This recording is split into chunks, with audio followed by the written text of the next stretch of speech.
राजमाता राष्ट्रमाता जिजाऊ, आद्य क्रांतिकारक क्रांतिज्योती सावित्रीबाई फुले, स्त्री शिक्षणासाठी स्त्री सन्मानासाठी ज्या माऊलींनी लढा दिला त्या प्रत्येक माऊलीला, त्या रणरागिणीला, त्या आदिशक्तीला माझा मानाचा मुजरा, मानाचा मुजरा, मानाचा मुजरा.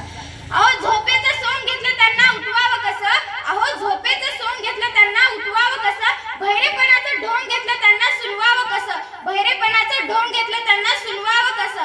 आपल्या समाजातल्या स्त्रियांना या शिक्षणाच्या प्रवाहात आणावं कसं. शिक्षण हेच आपले जीवन आहे, शिक्षण हेच आपले जीवन आहे, शिक्षण हेच आपले जीवन आहे, शिक्षण हेच आपले जीवन आहे.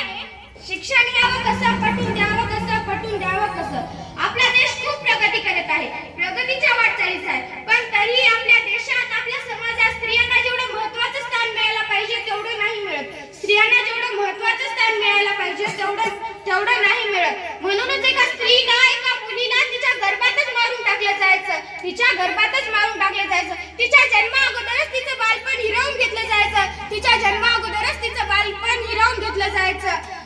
पण तेव्हा आपल्याला कोणी अधिकार दिला, पण तेव्हा आपल्याला कोणी अधिकार दिला. त्या उमगत्या कळीला तोडायचा, त्या लहानशा जीवाला मुळापासून नष्ट करायचा, त्या लहानशा जीवाला मुळापासून नष्ट करायचा. ते उमगती कळी, तो लहानसा जीव आपल्या आईला बोलायचा. पुरुषाच्या ओझ्याखाली लपलेले स्त्रियांचं जग उघड्या अश्रू नैनांनी पाहायचं, उघड्या अश्रू नैनांनी पाहायचं. काळाचा पडदा ओढू नको आई, काळाचा पडदा ओढू नको आई, आता मला जगायचंय, आता मला जगायचंय. आपल्या समाजात लोक म्हणतात मुलगा झाला तर बरं होईल पण मुलगी नको, मुलगा झाला तर बरं होईल पण मुलगी नको. मुलगा किंवा मुलगी हे दोन्ही आपण आपल्या देवाचे दिलेले वरदान म्हणून आपण स्वीकारलं पाहिजे, आपण स्वीकारलं पाहिजे. पण तरीही आम्हाला मुलगाच हवाय, कारण मुलगा म्हणजे वंश. पण तरीही संस्कृती पुरुष प्रधान संस्कृती ना, कारण आमची संस्कृती पुरुष प्रधान संस्कृती ना.